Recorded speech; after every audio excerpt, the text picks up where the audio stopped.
agreements in Bali, say on trade facilitation, for example, but whether that's going to progress or not remains to be seen.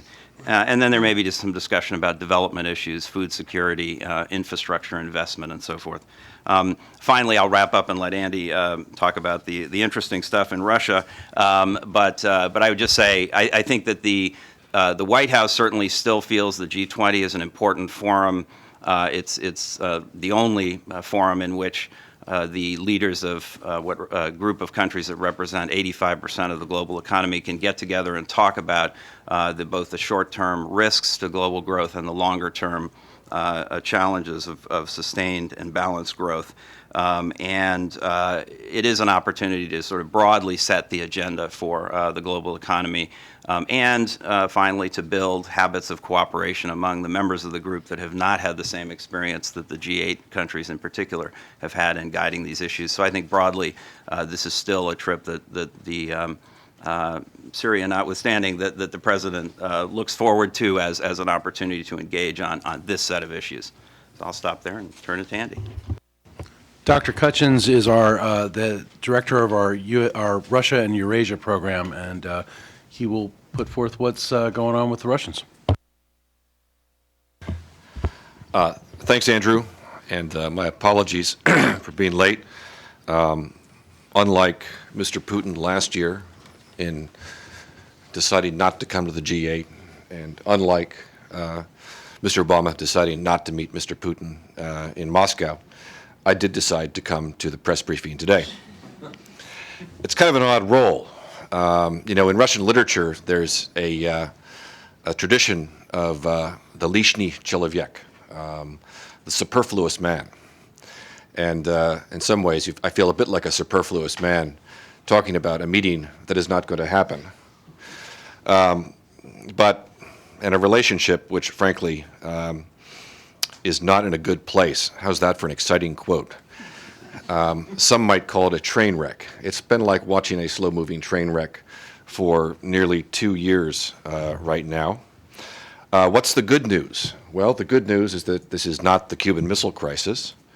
The good news is that this is not even the Georgia War of five years ago, in which one could have imagined the possibility of U.S. and Russian military forces perhaps by accident coming into conflict with each other in the Black Sea.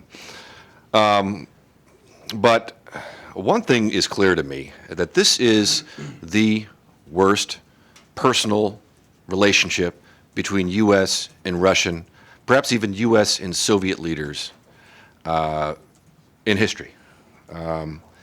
And one has to kind of think about, you know, what does that mean? What does that hurt in the relationship? I really think these two guys, Mr. Putin and Mr. Obama, don't like each other at all. I think there's a deep degree of disrespect. I think when our president says something like comparing Mr. Putin to the kid in the back of the classroom, kind of slouching, not really interested in things, well, you've taken the relationship to a personal level. Even more so, I think, than the comment he made, which was I think a mistake 4 years ago, that Mr. Putin had one foot in the Cold War and one foot, you know, in the future. Mr. Putin is not a person that forgets, I think, any personal insults, and certainly has not played well in the relationship. But it's something to think about. I mean, really, I don't think there's been a case even in the Soviet period. Obviously, Mr. Lenin didn't meet with any American leaders that I know of. We know about the relationship between Uncle Joe and FDR. But clearly, to me, this is the worst personal relationship of a U.S. and Russian leader in history, and I think that's obviously not a good thing. Let's look at a little bit more at the recent history. Now, the Obama administration made an effort in the spring and early summer to engage Russia, to try to put the relationship that was obviously, for a number of reasons that I think are clear to everyone in this room, that was on the rocks and getting worse. But basically, Mr. Putin was not interested in what the Obama administration was trying to sell him.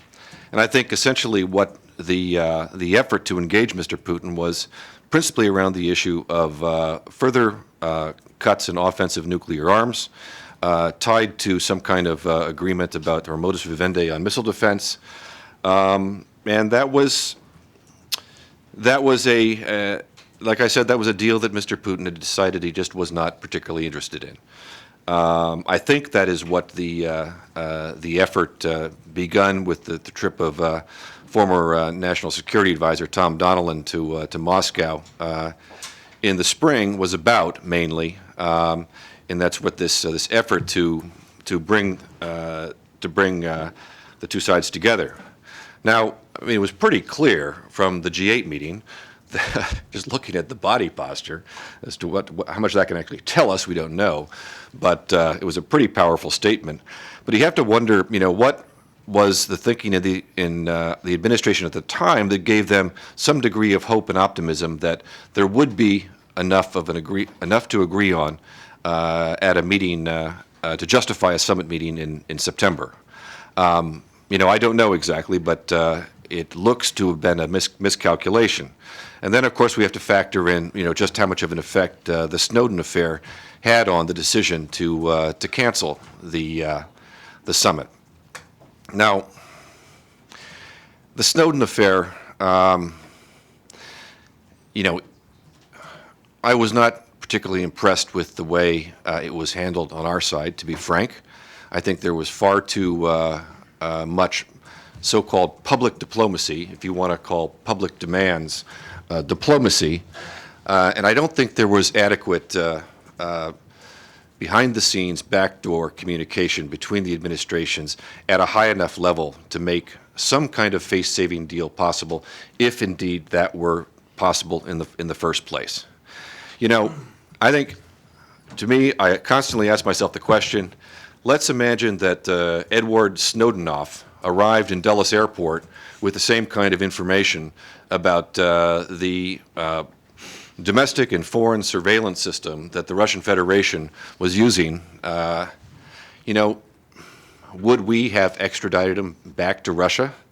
I think it's almost impossible to imagine that we would have done that. And so it does make me wonder, why did we think that the Russians would do it in this case? I don't know this for sure, but my sense is that the administration thought that they were making progress in these discussions through law enforcement channels. But frankly, this was a case where I think if there was an opportunity to resolve this, the only way that you could have done it, I think, was for Mr. Obama to pick up the telephone and have some very, frank conversations with Mr. Putin and try to work it through a personal relationship and try to find some kind of face-saving solution. But I won't beat that. Well, the horse is not quite dead yet, but I won't belabor that point any longer, because frankly, we don't know whether there would have been a summit if there hadn't been a Snowden affair.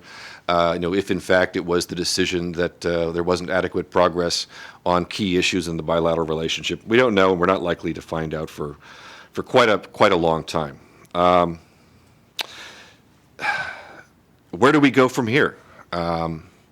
Gosh, it's pretty tough to find a way in which, or find a reason for which either leadership is going to, want to find or see the incentives for themselves to resurrect the relationship. I think it's very likely that we could see this relationship muddle along at this very, very kind of unpleasant level for the next 3 years. Until we're looking at a new administration in the United States. And who knows how long we're going to be looking at the same administration in Moscow. So just to cut it short, always try to find some kind of silver lining in this one. Well, okay, here I'll just pull one out of left field for you, okay? Because it's not really about the U.S.-Russian relationship. There are some interesting things going actually in the Russo-Japanese relationship, I had thought that one of the reasons why Mr. Putin and the Russians had some incentive to try to improve their ties with the United States going back 4 years ago was their concern about the growing power of China, and that they would like to have a more balanced foreign policy. Well, it looks like I think Mr. Putin is trying to address, his concerns about the possibility of being over-leveraged to China in other ways, and I think the Russo-Japanese relationship is number one on the list. Now, I'm not going to make the prediction that the Northern Territory issue is going to be resolved, but I would say I think that the possibility of resolution of this long-standing issue, now 68 years, is greater than I've seen at any time in the last 25 years or so that I've been following it. You have two leaderships in both countries that are relatively strong domestically, which I think is necessary, and I think both have the outside factor of their concern increasing about Chinese activities, and we may see this finally in the next year or so lead to a breakthrough in that relationship, which would frankly be good for the U.S.-Russia relationship as well. So with that note from left field, trying to bring some optimism in the discussion, let me finish my prepared remarks. Thanks. We're going to open it up to questions in just a second. If you could identify yourself, and if you're at the table, please speak into the microphone. This briefing will be available in transcript form later today. I'll mail it out. I also want to assure you that we still do have a board of trustees. As many of you know, Dr. Brzezinski's around, Dr. Kissinger's around. We're moving our office in a couple weeks, so that's why we have such sort of emptiness here. Our new building will be at 1616 Rhode Island Avenue, and you can follow us on Twitter at CSIS for more updates about that. But it's an exciting moment in the 50-year history of CSIS, and we're looking forward to, actually, I think this will probably be the last press briefing we do in this old building. So thank you again for being here. With that, I'd like to open it up for questions. Right here. Dmitry Kirusanov of Itartas. I would like to ask the members of the panel to put a little more meat on the issue of what's going to happen next in the bilateral relationship.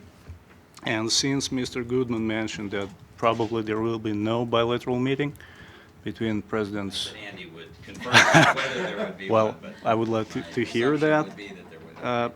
Is there any chances that this summit might be a warming off point or none at all?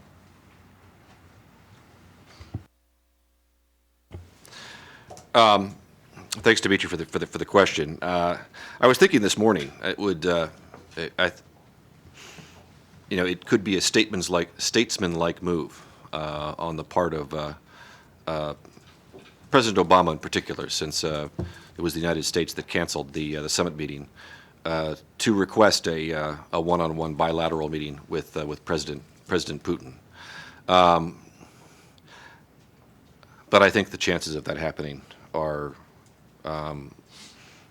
less than 5%, slim to none.